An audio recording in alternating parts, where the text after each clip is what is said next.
Olá, pessoal, começando mais um M, o seu programa de empreendedorismo, marketing, entretenimento, sempre propondo reflexões e análises com muito conteúdo e bom humor. Hoje, nosso convidado, meus parceiros de programa, Márcio Escudeiro e Davi Baia, é um convidado de altíssimo garbo e elegância.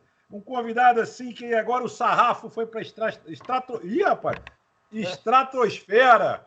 Quase que eu não consigo falar. Nosso convidado é paulista, é torcedor do Santos, é uma referência na publicidade brasileira, publicitário, escritor, jornalista, radialista, editor, professor, ocupou vários cargos em várias empresas de publicidade, agências de publicidade, ganhou vários troféus, assim, pô, se eu citar aqui, a apresentação vai ficar grande. Mas a gente vai falando com ele ao longo da entrevista.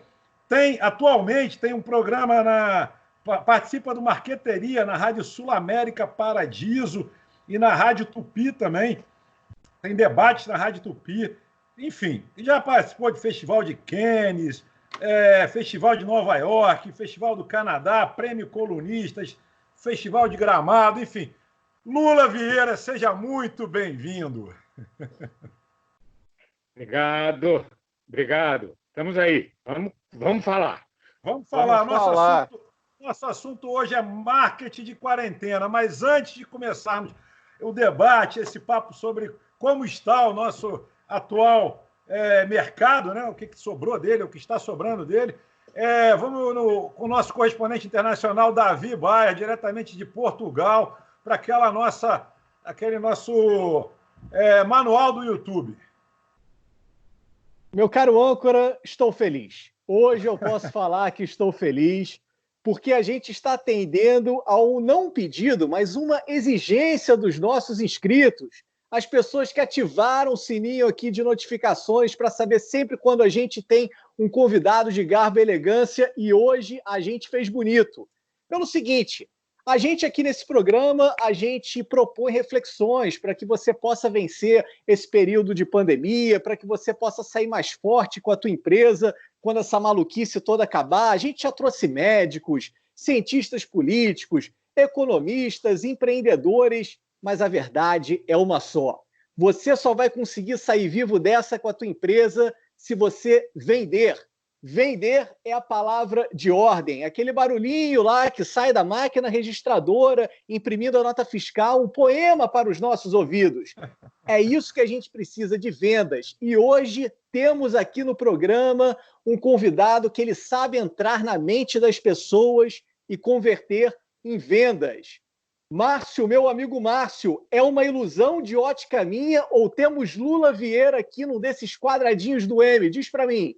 Olha, a gente não sabe qual é o quadradinho que ele está, porque o sistema não permite. Tudo culpa do sistema, meu amigo, tudo culpa do sistema. Mas a gente sabe que ele está aí. E, olha, eu vou pedir para vocês, já que trouxemos Lula Vieira para bater esse papo, por favor, clica lá e se inscreva no nosso canal, ative o sininho e faça algum comentário e dá o like, porque vai ser bom pra caramba. Eu não preciso nem começar a entrevista para saber que vai ser bom. É bom, o cara é sensacional. Márcio, hoje é dia de aula. Eu estou aqui com um caderno e caneta para anotar tudo que o Lula vai falar. Bom, só para vocês saberem, o Lula é autor dos livros Loucura de um Publicitário, coautor dos livros Marca de Valor, Marketing Esportivo ao Vivo e Para Entender o Brasil. Esse último muito me chamou a atenção, porque, de fato, cada vez que passa um dia ou outro nesse país, eu não entendo mais nada. Enfim, mas não vamos politizar o assunto, nem o programa. Mas, bem-vindo, Lula. Eu queria que você desse um panorama para a gente, depois que fizemos todos aqui, todos falamos e tal. Mercado publicitário, a gente sabe como era antes. Agora, durante a quarentena, como é que você está vendo o mercado publicitário durante a quarentena e, principalmente, como é que ele deve ficar pós-quarentena? Olha, quem se ajustou à situação do mercado está, não digo que muito feliz, porque a situação também tem um lado humano na situação, conterrâneos nossos, amigos nossos morrendo nos hospitais. A gente está vendo aí a loucura que está sendo o governo em relação à pandemia. Nós estamos brasileiramente indo para o topo do ranking de infectados.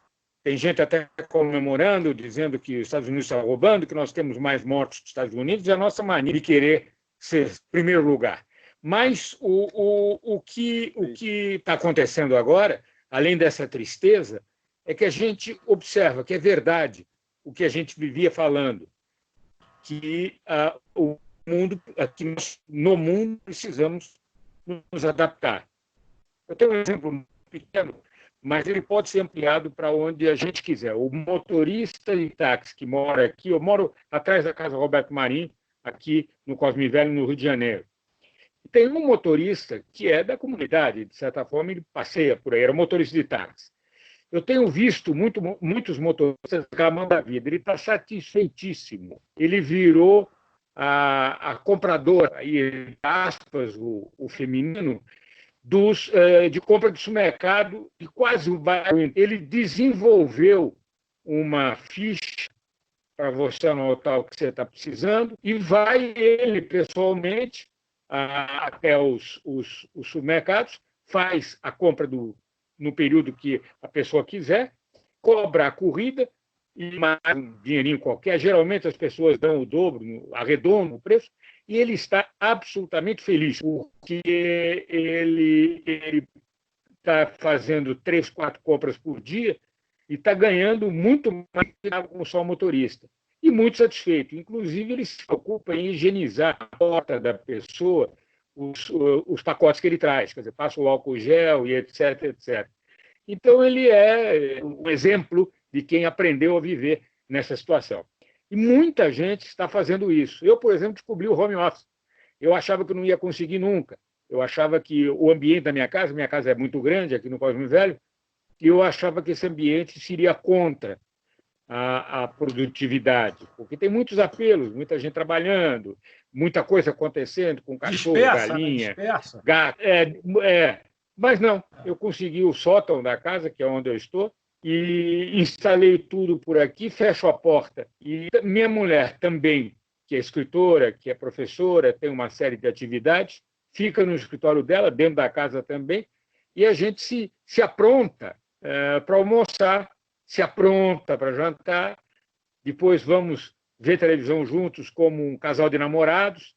Quer dizer, na realidade, eu aguento mais uns 3 meses de confinamento, exatamente porque eu estou tentando reproduzir uma vida doméstica que não seja muito promíscua em relação ao trabalho, à convivência, etc. Eu não tenho gato pulando em cima de mim, não tenho cachorro pulando em cima de mim, apenas para ter um ritual. Eu vou trabalhar.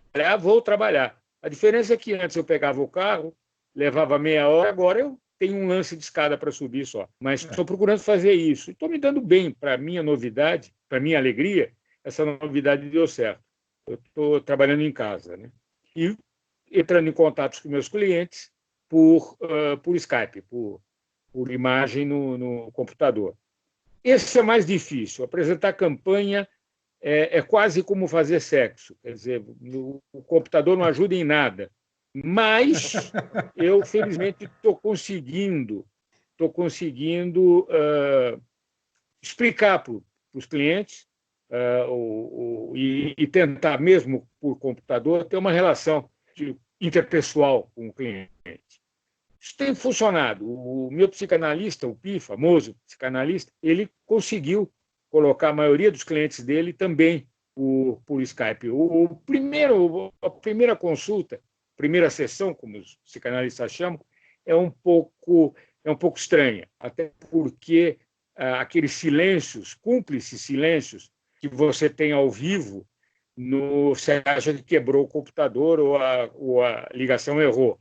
Você vai se acostumando. Hoje, tirando o afeto, tirando o abraço, tirando o olho no olho, bem pessoal, está dando para entender.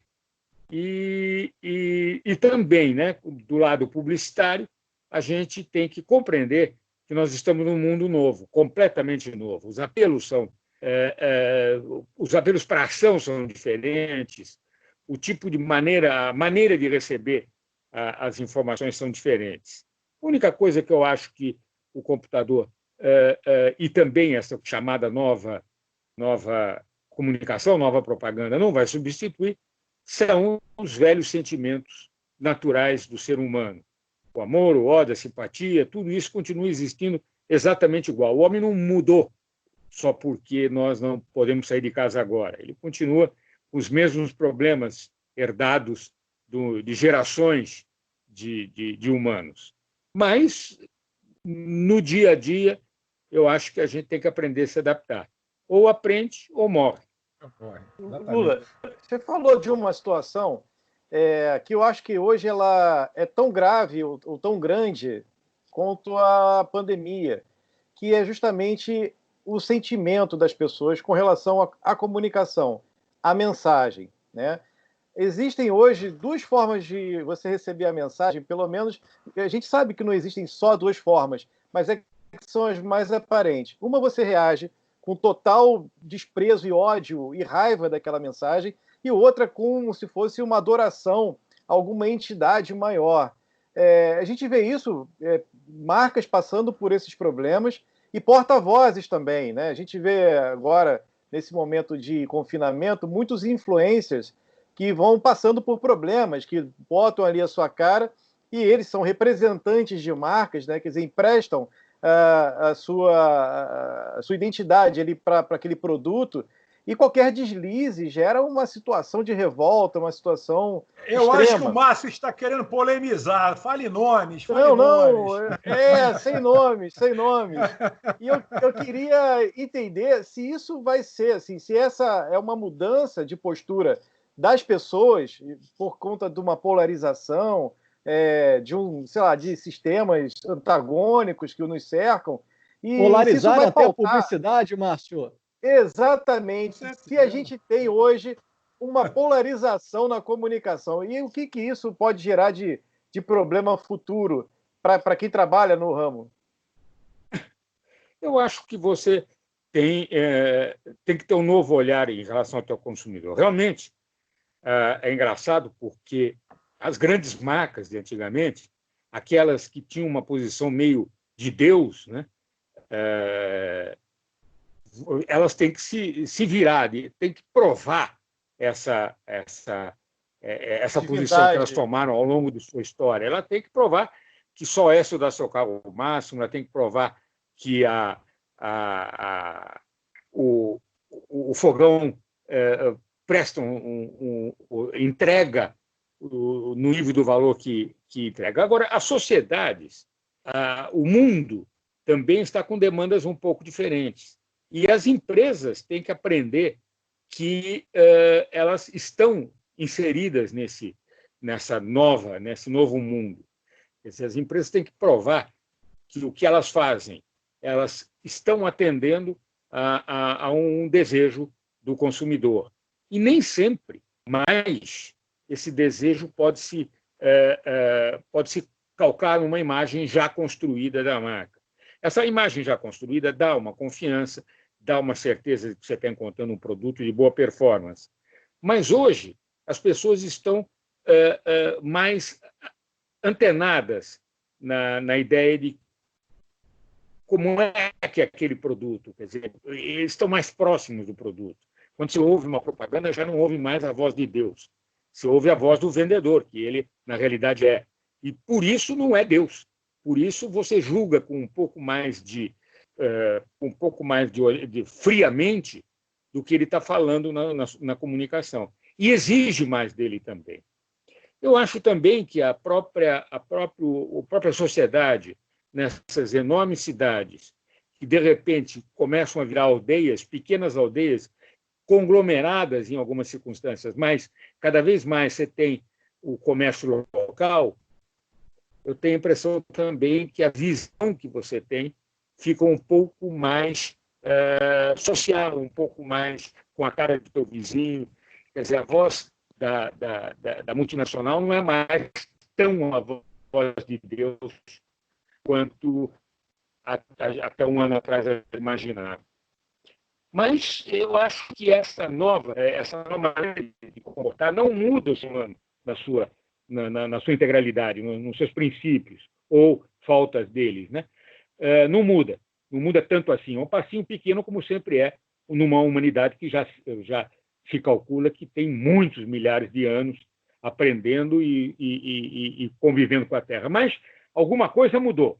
Eu tenho a impressão que nós estamos mais em contato com a empresa como ente social, quer dizer, o que ela faz como patrão, o que ela faz como vizinho e o que ela faz como garantia de produto. Embora nesse ponto garantia de produto, as pessoas estão começando a ficar mais espertas. A gente vê que muitas vezes o supermercado coloca a marca dele, mas é o mesmo fabricante daquele nome que a gente via patrocinando a televisão, o programa mais caro.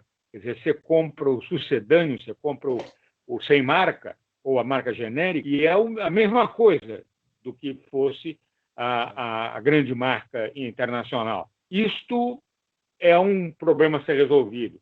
As pessoas têm que se engajar nas marcas e não mais esperar a performance do produto. Cada vez mais a gente acha que os produtos podem ser muito parecidos.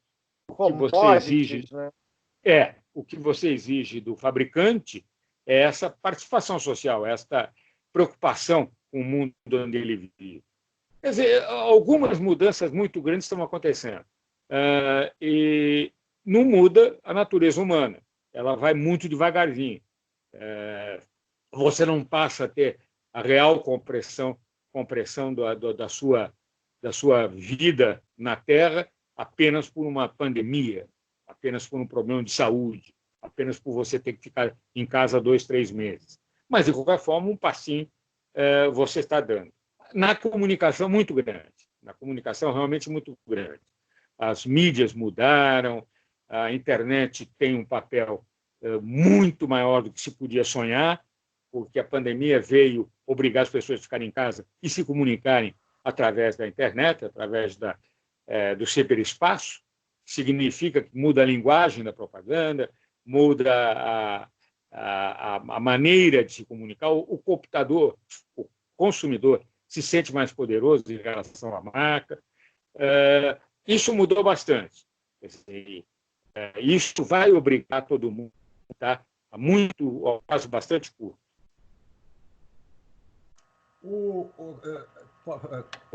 Aí. Alô? Eu não estou escutando agora. Alô? Tá todo mundo calado. Tá todo mundo calado. Eu fiquei calado porque eu não estava escutando. Mas, Lula, olha só, aproveitando o seu gancho, esse engajamento maior, ele gerou também um feedback, né, maior do consumidor, uma velocidade de tempo quase em real time, tempo real. Ou seja, o consumidor hoje, ele não só o de produtos como o de serviços também, ele elogia em tempo real, ele critica em tempo real, ele aponta erros, aponta falhas, ele reclama. Então, assim, hoje a pessoa pode... Você deu exemplo, por exemplo, de uma geladeira. Eu posso ver lá uma geladeira da marca tal e antes de comprar, eu posso ver lá as avaliações, o que as pessoas estão falando, se entregou dentro do tempo, do prazo, se a geladeira de fato é boa, se consome muito, se não consome. Esse tipo de comportamento deu um poder para o consumidor que até então ele não tinha, ele virou um superpoder, né? Ou seja, as marcas têm que respeitar mais, porque se vacilar, está na internet em tempo real, né? Sem dúvida nenhuma. E mais do que isso, a importância de se relacionar com esse consumidor, que se sente mais empoderado, eu acho que isso mudou muito dentro das organizações. Quer dizer, e, de certa forma, se você pensar bem, duas coisas vão acontecer. Tirando o chão de fábrica, tirando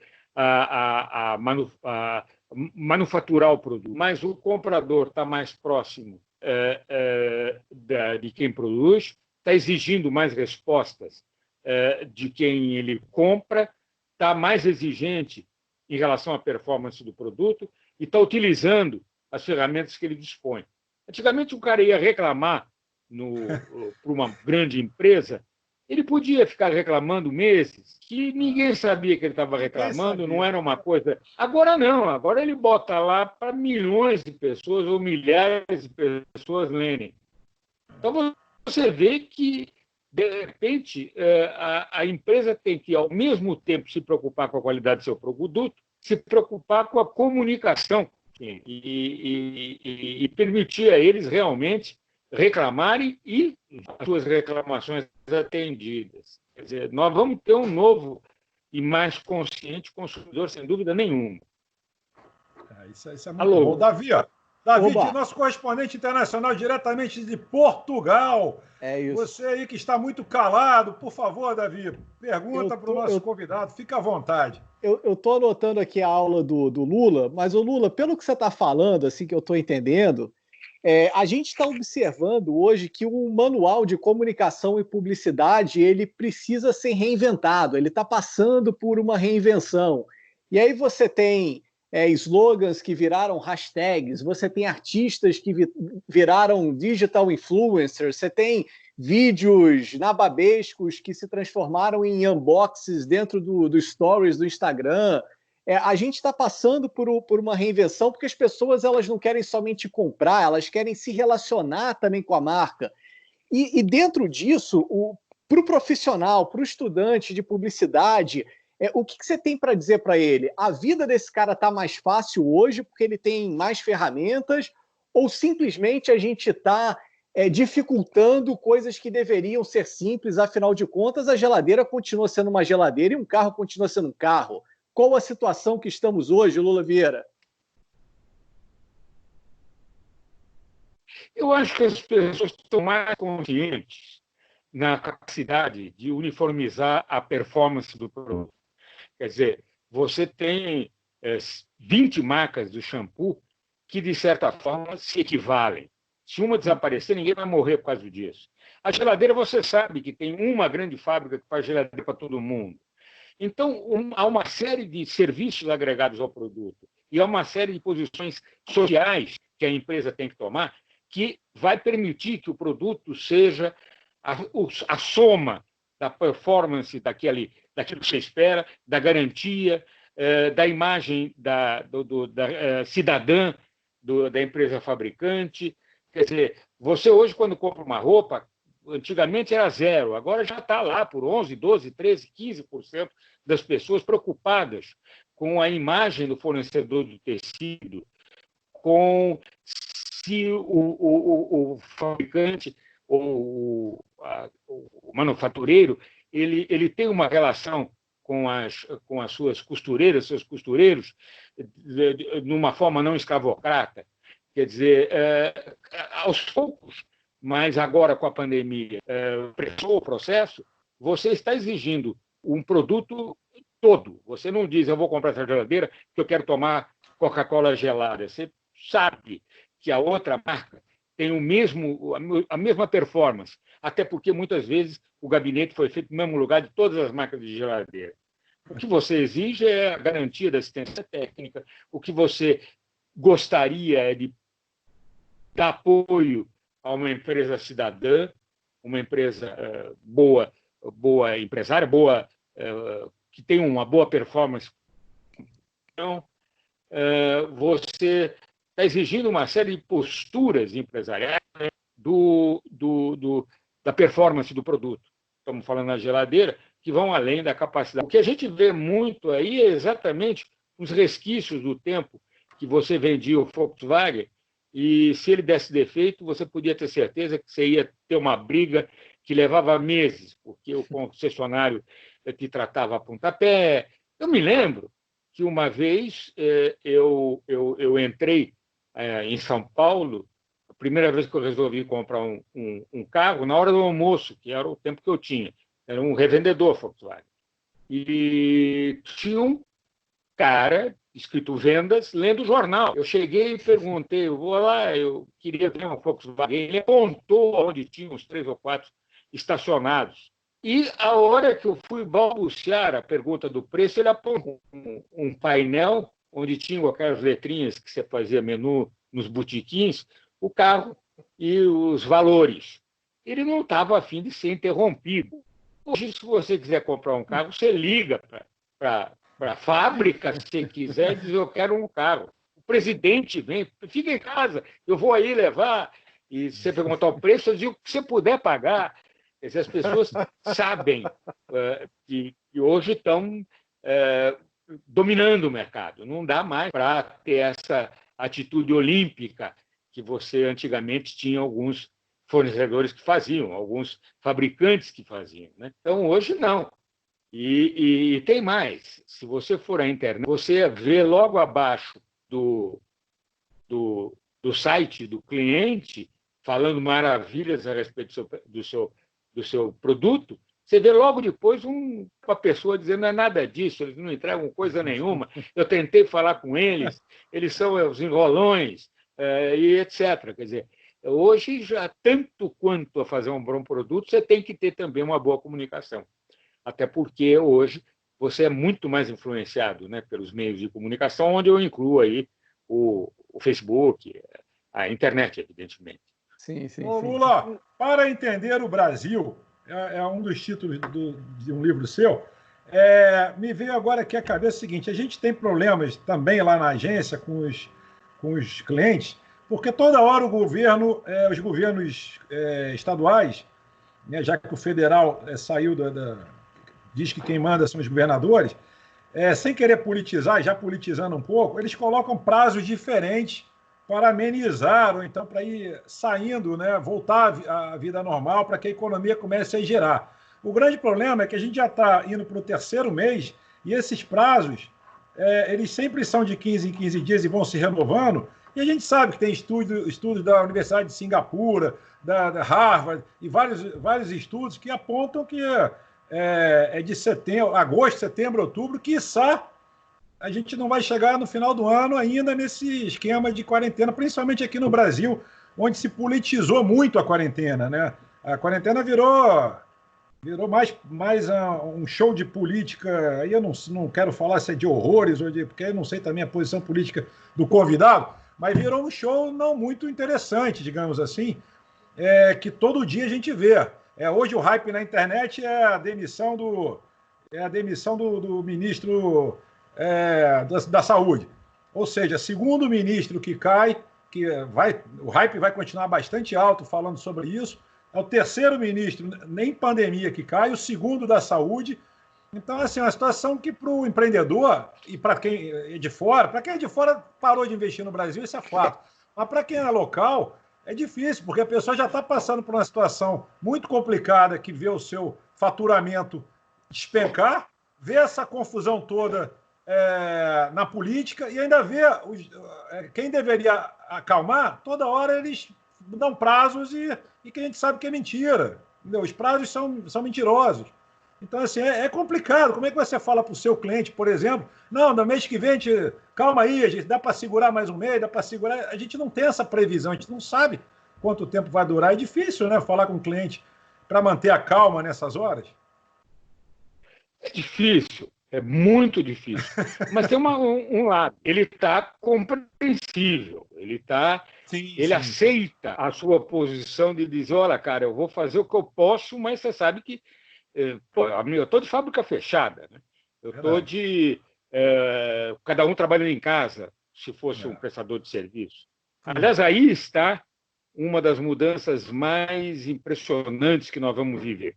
As empresas estão descobrindo que aqueles imensos e maravilhosos escritórios podem ser substituídos pelo home office, né? pelo escritório na casa do cidadão. Que, inclusive, começa a criar alguns protocolos, né?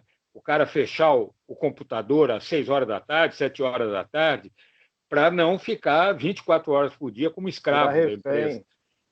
Está começando a haver um protocolo de home office, né? Para que não fique promíscuo.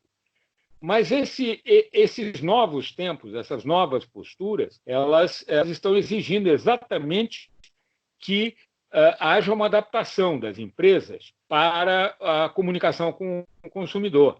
Enquanto, por exemplo, a televisão pode colocar a perspectiva do sonho, da grandeza, dos bons propósitos, da performance do produto, de forma homogênea, para todo mundo igual, onde muito mais é uma relação da fábrica com a alma das pessoas do que com o corpo que vai utilizar aquele produto, mas depois que você se encantou pela imagem da empresa e pelos seus bons propósitos, tem o dia a dia. E no dia a dia, você tem duas coisas a fazer. Primeiro é ser absolutamente leal ao cara que gastou um dinheiro com a tua marca. Quer dizer, se não dá para arrumar, avisar que não dá. Ele está um pouco mais fácil dele compreender tuas circunstâncias, mas não deixar ele sozinho, não deixar ele gritar no deserto, não tomar aquela atitude que agora que você comprou, azares, eu sou uma puta empresa, como antigamente muita gente fazia. Eu acabei de dar o exemplo da fábrica de automóveis. Você ia no concessionário dizendo o carro está com falhas, eles te botavam numa fila de espera. Quando não o carro não devolviam por meses.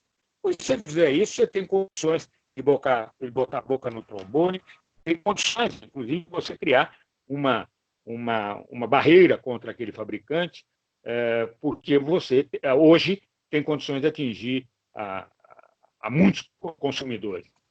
Nós vamos ter que se adaptar, sim. Quer dizer, ainda não entendemos que o trabalho em casa é uma realidade, ainda não entendemos que você atravessar a cidade para ir a um cinema, a um teatro, cada vez vai ser mais complicado por tudo, principalmente pelo problema do transporte.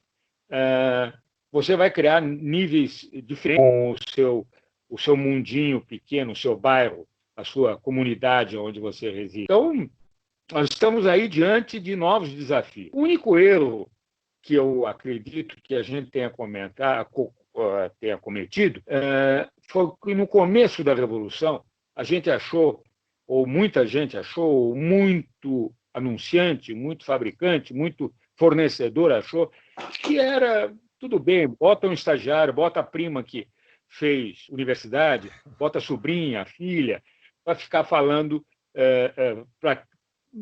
bobagem no computador. Ainda bem que você entrou em contato, apesar dos nossos esforços, realmente, algumas geladeiras não estão gelando, algumas televisões estão sem imagens, que coisa, mas aguarde. Ou seja, enrolar via mídia social o cliente, hoje não dá mais. Quer dizer, hoje você tem que contratar gente que sabe escrever, que sabe pensar e que seja capaz de realmente te substituir.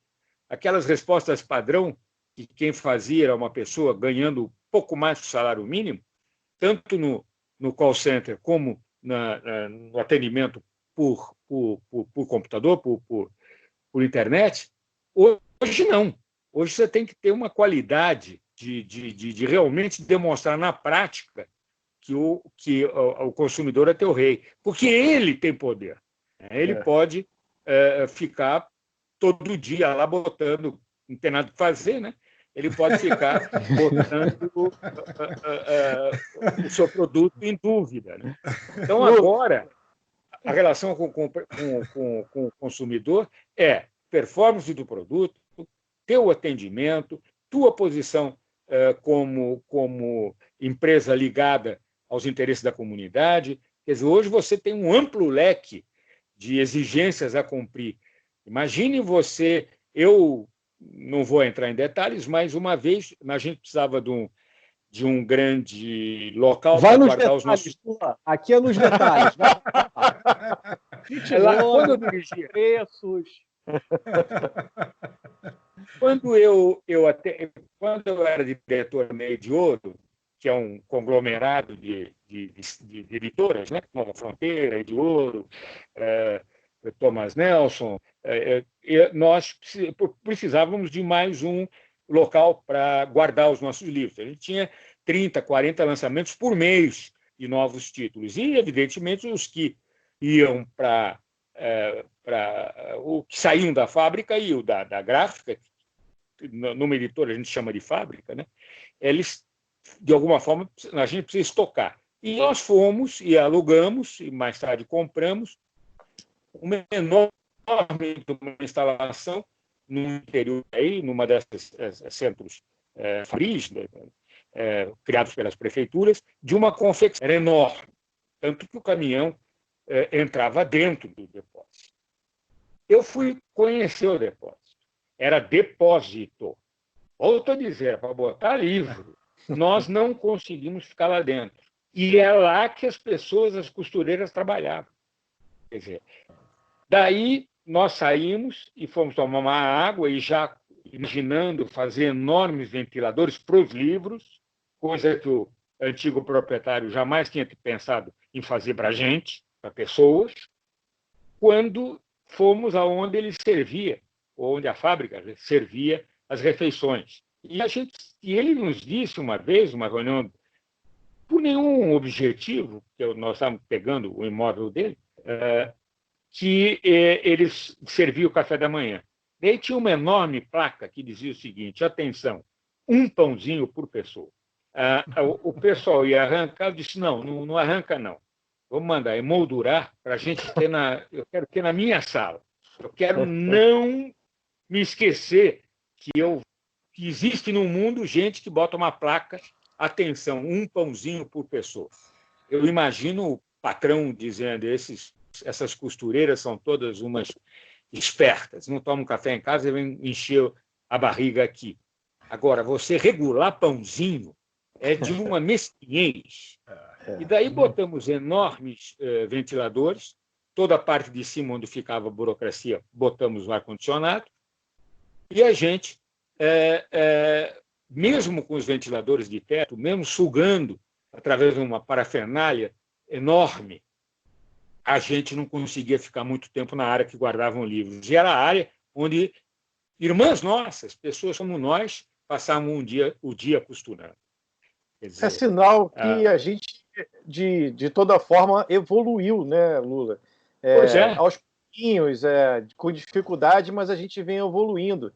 E nessa mudança que a gente está conversando aqui sobre a nova postura das empresas, da maneira de comunicar, e antigamente a gente tinha aquela máxima, né, de que uma imagem vale mais do que 1000 palavras. Porque era verdade, o cara colocava ali a fotografia da Coca-Cola do lado de uma pessoa feliz e aquilo bastava para você consumir aquele produto. Mas hoje são as histórias, né, por trás, é o conceito daquela marca, é o que ela representa para a comunidade, é o que ela representa até para o mundo. Então, será que a gente pode começar a colocar em xeque essa máxima de que uma imagem vale mais do que 1000 palavras? Acho que as palavras e as ações talvez não estão valendo muito mais do que a imagem hoje em dia. Mas as ações você coloca, você gera imagens. Associa, quando faz né? Associa a imagem. Imagem.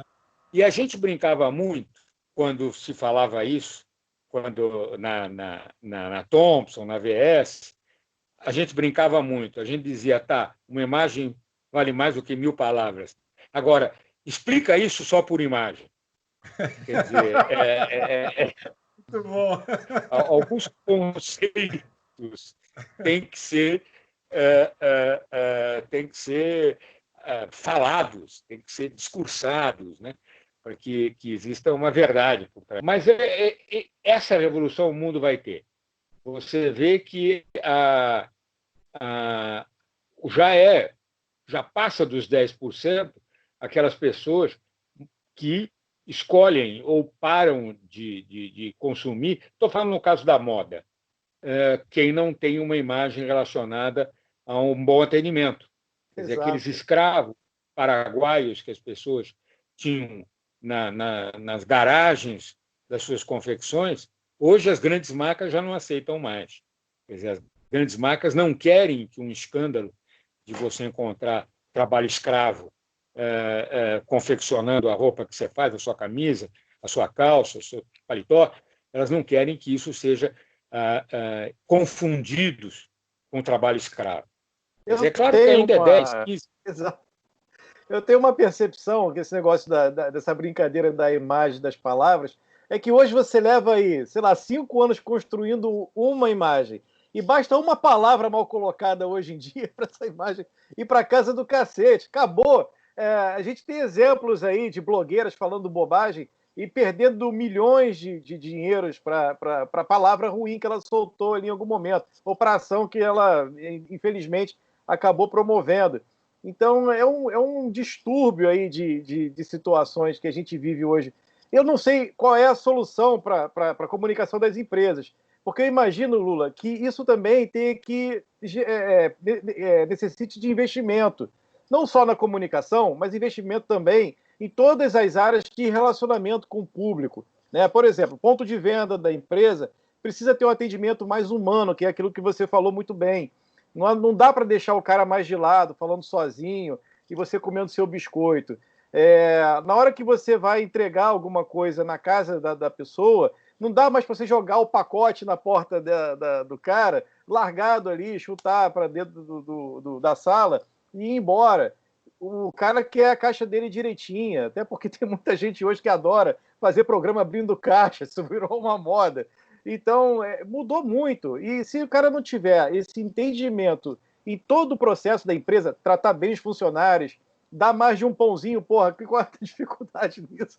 Então, em tudo o que processa aquele conglomerado ali de pessoas, enfim, a gente não vai mudar o conceito de uma empresa com pensamento de 30 anos atrás, mas esse cara também não vai vender. Então, se o público não conseguir mudar essas empresas, elas vão falir. Porque hoje, de fato, quem faz o mercado andar para frente ou andar para trás são as pessoas. E essa revolução, ela começou com a tecnologia, ela começou com a internet. Hoje a gente só está acelerando. Exatamente. A gente falou já 2 vezes, passamos por esse nome, a Coca-Cola, cuja comunicação com o cliente fica na sede da McAnelson, aqui no Rio de Janeiro, uma dos polos, ela trabalha 24 horas por dia no atendimento ao cliente. Porque corre de novo um boato de que do cara que caiu no tanque da Coca-Cola, que é inviável. Não dá para cair no tanque, mas corre de novo esse boato. Isso em um dia está disseminado, até desmentir. Então, o que eles fazem? Se for às 4 horas da manhã, o internauta insone que resolveu recriar o boato, ele tem que ser combatido, desmentido, na hora. Não adianta esperar o pessoal chegar às 8 horas da manhã, bater o ponto, fazer fofoca no café e abrir o computador. A esta altura já tem 100 mil pessoas que estão reproduzindo a ideia de que caiu mais uma pessoa no tanque da Coca-Cola. Aí vira uma gestão de crise, né? Uma gestão de exatamente. Crise. E hoje é 24 horas por dia, porque basta você ter uma falha no teu carro, você é disseminado. Caiu uma roda num carro mal apertado numa linha de produção, você tem um país comentando o fato. Então, você tem que estar presente. Tem que estar presente e, o que é pior, antigamente as pessoas contratavam qualquer um, mas contratavam mesmo qualquer um. Ela ia ser telefonista, varredor, ou recepcionista, ou atendeu telemarketing, que tinha o famoso script diante da mesa, que você dizia, olha, pegou fogo na minha avó, que estava tomando Coca-Cola, daí a pessoa dizia, estaremos enviando a sua reclamação aos canais da Guarda 24 horas ou 48, bababá. Não, mas é minha avó pegando fogo. Estaremos enviando... Quer dizer, hoje não. Hoje o cara tem que ter inteligência suficiente para dizer outra velhinha pegando fogo ou qualquer coisa desse tipo. Não dá mais para você ter scripts. Você tem que ter uma noção do que você pode fazer, o que você pode prometer imediatamente.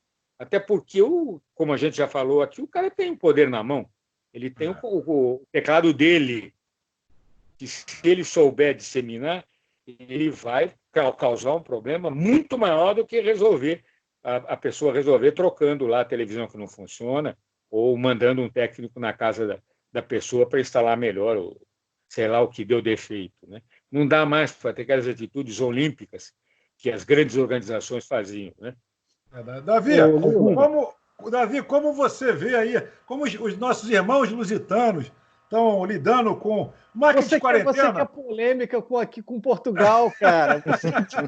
Não quero, não. Puxa essa para mim aqui, cara. Você está aí, rapaz. Você é o nosso correspondente daí. Então fala do país vizinho, da Espanha, fala da Itália.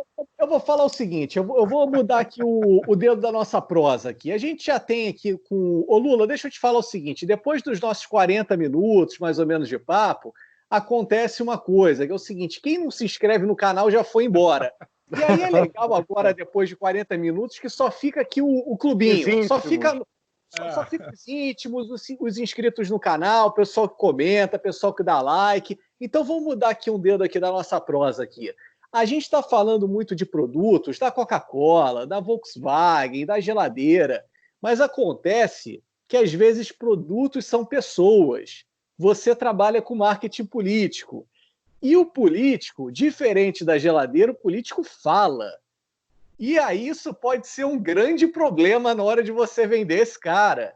Nas últimas eleições presidenciais, a gente teve, por exemplo, o Meirelles, ele gastou milhões e milhões e milhões e milhões e não virou voto. E o candidato que ganhou, o Bolsonaro, ele foi muito mais informal e virou voto.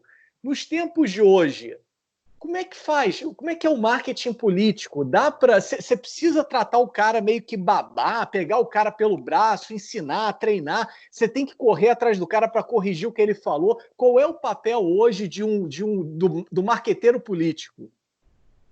Olha, uma coisa é certeza, mas de antes. Só que agora ficou mais provado. Você não pode fingir o que você não é. Porque, exatamente por ser gente, uma hora você desmunheca, uma hora você mostra seu verdadeiro eu. A grande vantagem do Bolsonaro, talvez a única que ele tem, na minha opinião, seja a autenticidade. Ele nunca se mostrou inteligente, nem culto, nem racional. E ele continua não se mostrando. Quer dizer, ele pode falar qualquer coisa, a gente pode falar qualquer coisa, de louco, irresponsável, e tudo que a gente quiser. Não pode dizer que ele nos enganou. Ele, desde o primeiro dia de campanha, ele dizia que era isso. Inclusive capaz de falar um antidiscurso, que ele veio para dizer que era o honesto, o que não ganhava nada, o bem-intencionado, e dizia que tinha apartamento para comer gente, e dizia todo o lado podre da vida dele. E agora está dizendo aí, eu quero arranjar um ministro que não persiga meus filhos. Quer dizer, a autenticidade ele tem. É pena que só tenha isso, né? E muita gente acha isso lindo. Eu imagino eu contratar uma cozinheira que a sua grande vantagem é abrir e dizer, olha, o jantar está uma merda. Bom, honesta ela é, mas vamos cozinhar bem, pô. Eu não contrato cozinheiras pela honestidade, eu contrato pela capacidade de fazer comida. Bom, eu não sou eleitor do Bolsonaro, ele está lá nos seus 30%, acho que vai diminuir cada vez mais, mas são 30%. Não tem ninguém com essa quantidade de apoio. O resto está tudo pulverizado, 70%. E, de qualquer forma, ele é o responsável, de certa forma, para esta abertura que os políticos têm que ter. O mais bom homem de marketing que você tenha só funciona se for honesto. Quer dizer, honesto que eu quero dizer é o seguinte, se a imagem que você transmitir seja realmente, senão você diz no sentido de uma hora ou outra revelar a verdade. Não adianta você querer o Bolsonaro, a gente descobriu que o público queria que ele fosse um estadista, inteligente, cultíssimo, e fizesse fichinhas com ele. Proust fez isso, A Procura do Tempo Perdido. Rui Barbosa fez um famoso discurso que ele pudesse dizer, como dizia o Rui Barbosa, não, o negócio dele é o brilhante Ustra. Eu acho que esse e a revistinha de sacanagem foi a única coisa que ele leu. Mas ele também não mentiu para ninguém. Sou assim e quer, não quer, não queira. As pessoas quiseram. Boa parte arrependida agora, porque é o que dizia a minha avó, cada vez que uma das netas começava a namorar um sujeito que ela achava um cafajeste. Minha filha, não vai mudar, você não vai mudar. Nunca houve o caso de uma noiva, de um noivo, de uma namorada, mudar um cafajeste. Nasceu cafajeste, morre cafajeste. Ah, não, mas sabe, ele nunca teve uma família. Ele disse, vai continuar não tendo, porque ele já se adaptou. Quer dizer, então, ela é a mesma coisa político. Você não consegue todo o tempo, não. E o Bolsonaro soube se vender na hora certa, autenticidade e tal. A gente não sabia o desastre que ele ia ser, mas pelo menos enganar ele não enganou, né? Sim, e essa questão da autenticidade, eu acho que isso serve para todas as áreas, né? Se o cara tem ali um podrão da esquina e quiser gourmetizar e falar que aquilo ali é um negócio, não vai vender, cara. Ou ele, né, se apropria daquilo ali e faz bem feito aquele podrão, deixa arrumadinho e assume que é.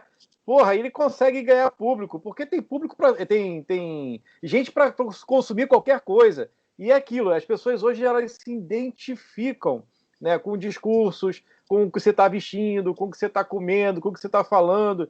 E tem muita gente superficial hoje.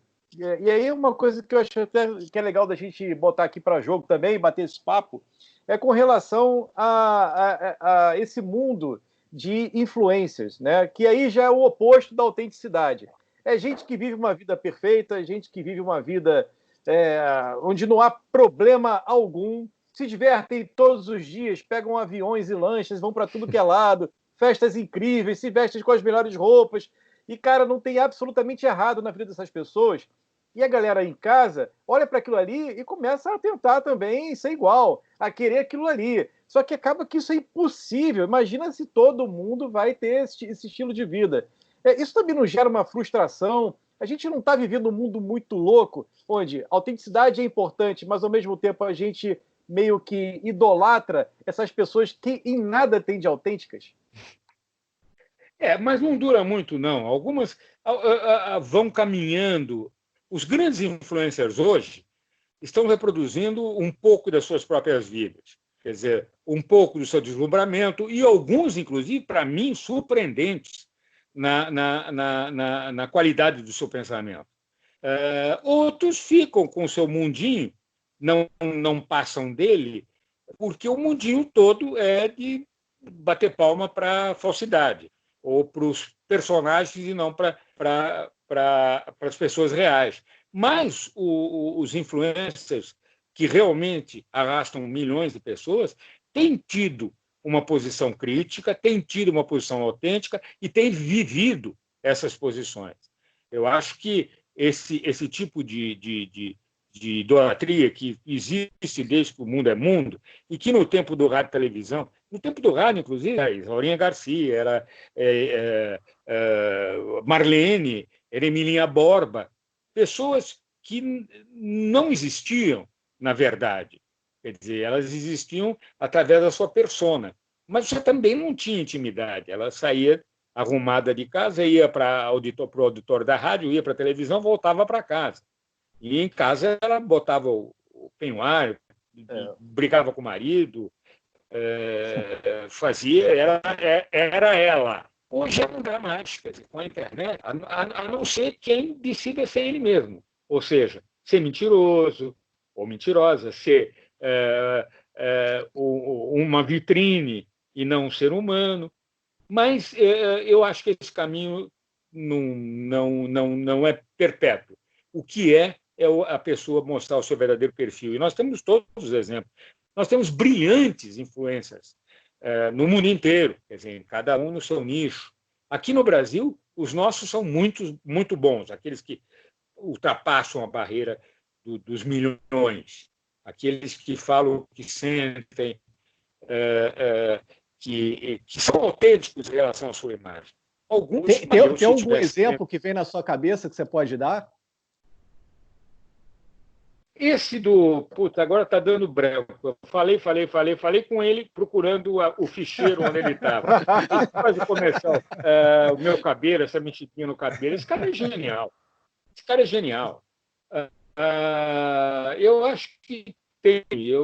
Claro que por obrigação profissional eu fico passeando para ver, para dar uma olhada. Tem alguns realmente maravilhosos.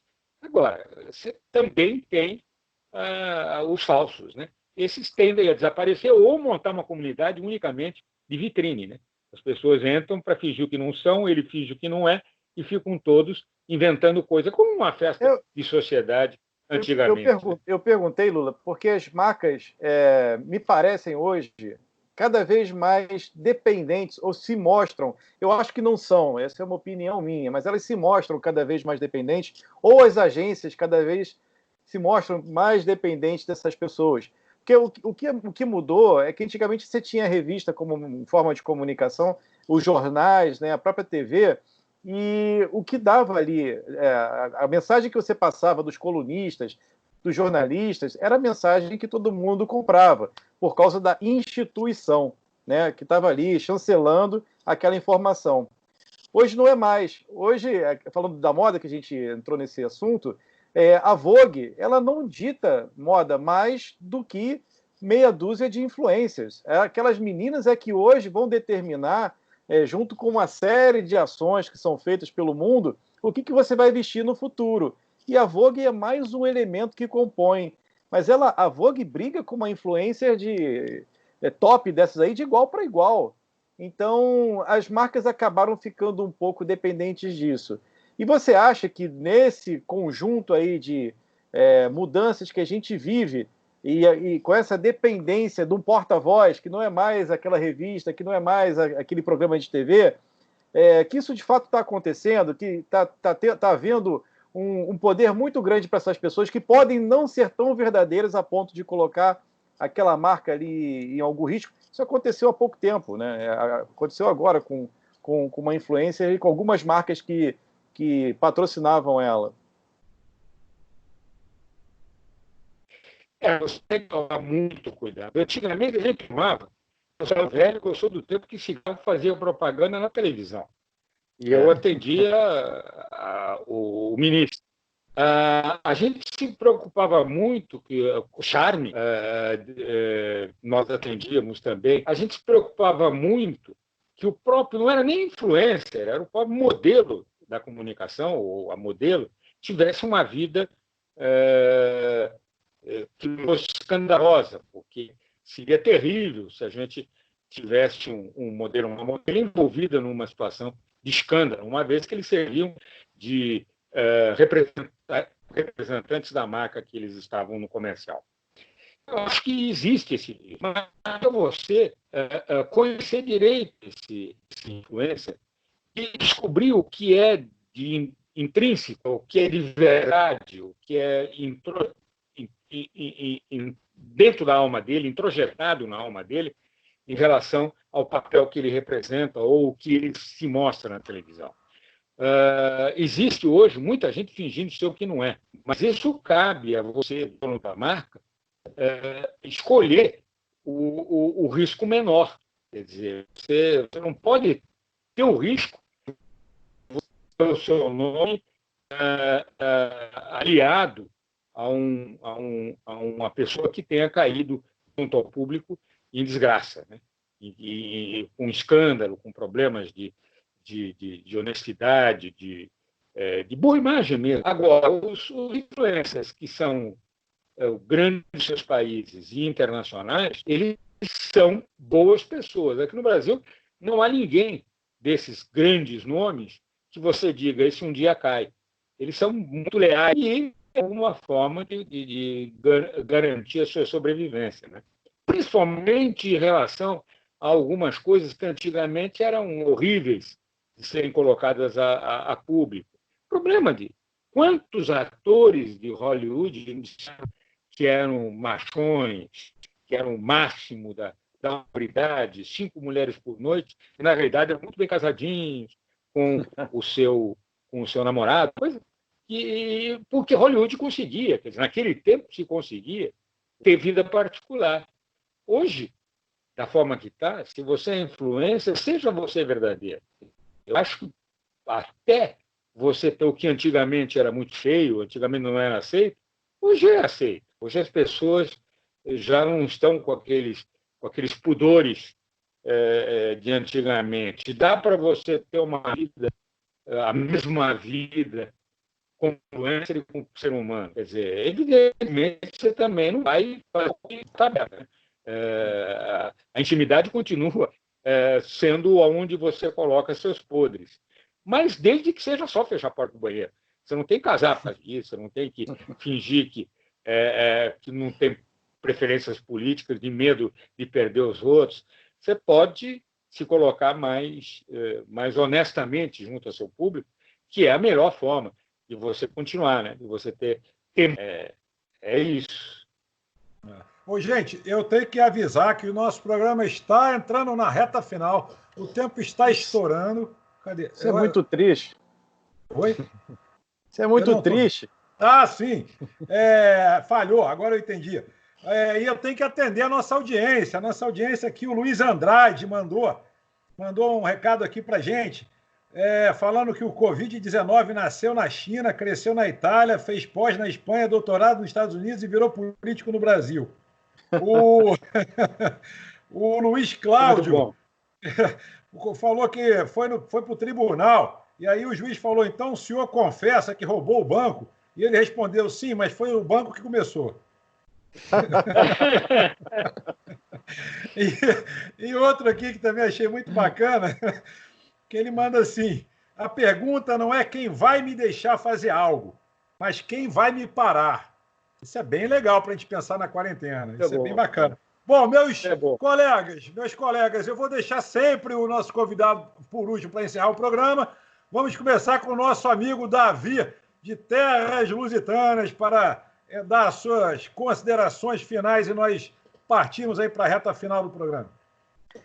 Acho que o programa fechou com uma mensagem muito boa, que é da autenticidade. Então, a autenticidade ela vai mostrar realmente quem você é. E é isso que as pessoas estão comprando hoje em dia, é autenticidade. Enquanto antigamente a preocupação era se você era o vilão da novela, o mocinho da novela, agora o cara quer saber o que você faz fora da novela, agora o cara nem quer saber se você está na novela, porque ninguém assiste mais novela, ele quer saber o que você faz, o que você pensa. E aí você pode vender o produto e serviço dos outros, mas você também pode vender a si mesmo.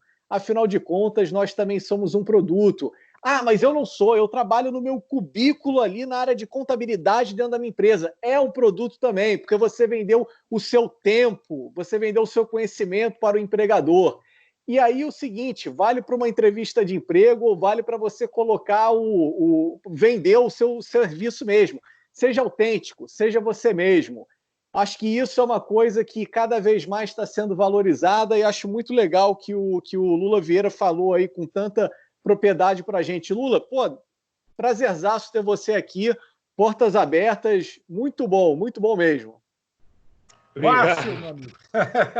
Meu amigo Márcio, agora sem momento, hoje não dá para ter momento Forrest Gump, porque o tempo estourou e o nosso convidado também tem que ir para a rádio, daqui a pouco começa um programa aí na rádio, então sem momento Forrest Gump, suas considerações finais. Tristeza no coração que eu passo por cima desse momento hoje, mas eu queria agradecer a presença do Lula, acho que a gente teve aqui uma sabedoria muito grande, principalmente nesse tema, do quanto é importante as empresas serem, primeiro, autênticas, segundo, essa coisa do separar o social, mas marketing, o nome que dá para isso, tem empresa que dá de marketing social, tem área específica para isso. Isso juntou tudo, gente, não tem mais como você dividir, é uma coisa só. A empresa que não se preocupa com as pessoas, com cuidado com o seu cliente, essa empresa está fadada a assumir,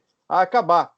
Então, eu acho que essa mensagem é bem bacana para as pessoas que estão aí se reinventando nesse momento, né?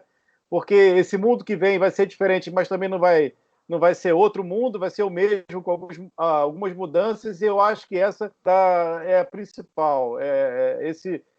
O cuidado que a gente está tendo hoje com o outro, ele vai se perpetuar e vai se tornar cada vez mais importante. Obrigado, Lula. Valeu, Sandro. Valeu, Davi. É isso aí. Eu vou contar a história que eu ia contar hoje outro dia, então, por favor, fiquem ligados aí. Guarda a história, por favor. Lula, deixar você encerrar o programa com as suas considerações finais aí, com a sua mensagem final. Isso é muito, muito bacana. Seja muito bem-vindo sempre aqui ao M. Foi muito legal. Obrigado. Eu estou à disposição de vocês. Talvez, ponto que eu destacasse da nossa conversa é exatamente aquele que fica como lição para nós todos. Nós temos que nos reinventar, pelo menos para conviver com a urbe, né, com a cidade, e com as novas exigências dos consumidores e dos patrões. É uma grande oportunidade para a gente rever as nossas atitudes, né, como pessoas da sociedade, e as atitudes das empresas também a própria sociedade. Eu acho que discutir isso e saber que as coisas não voltarão a ser o que eram é muito bom. E não adianta ficar reclamando que está desempregado, que o mundo ficou chato. Não adianta ficar reclamando que não é por isso que vão parar o mundo. Olha, coitadinho, está desempregado. Quer dizer, é rapidamente pegar o bonde da história e fazer, dentro do coração, as adaptações necessárias. Principalmente sabendo, 1, não minta, seja o que você é. 2, seja um bom cara. São esses os problemas. É isso aí. Sensacional. Muito obrigado. Eu não estou ouvindo, não sei se travou para mim, mas travou. De qualquer forma, a gente agradece. Lula está nos escutando, porque foi sensacional. Está aí. Voltou.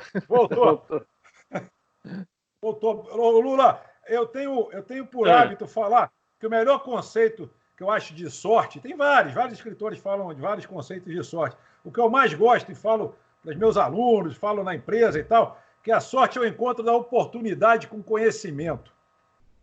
Verdade. Não é? Verdade. Então, acho que é um bom momento da quarentena para as pessoas melhorarem o conhecimento, estudar online, se aperfeiçoar mais, tem mais tempo. Antes reclamava que não tinha tempo, agora tem tempo sobrando. Então, melhore o conhecimento, porque a oportunidade está aí para todo mundo, mesmo em quarentena, as oportunidades estão aí para todos. Muito obrigado mais uma vez. Oi? E serve para os dois lados, né? Serve para você descobrir novas oportunidades ou para tua mulher descobrir que você era um chato e que ela vai arrumar a malinha e vai embora. Quer dizer, você tem que cuidar da sua imagem mesmo e dos seus sentimentos. Isso a quarentena nos ensinou. E eu continuo casado, hein? Boa. Valeu. Muito obrigado pela participação. Na pelada, o time dos solteiros vai aumentar depois dessa quarentena, hein? É o risco. Está aumentando. Valeu, pessoal. Um abraço. Até a próxima. Valeu. Valeu. Tchau.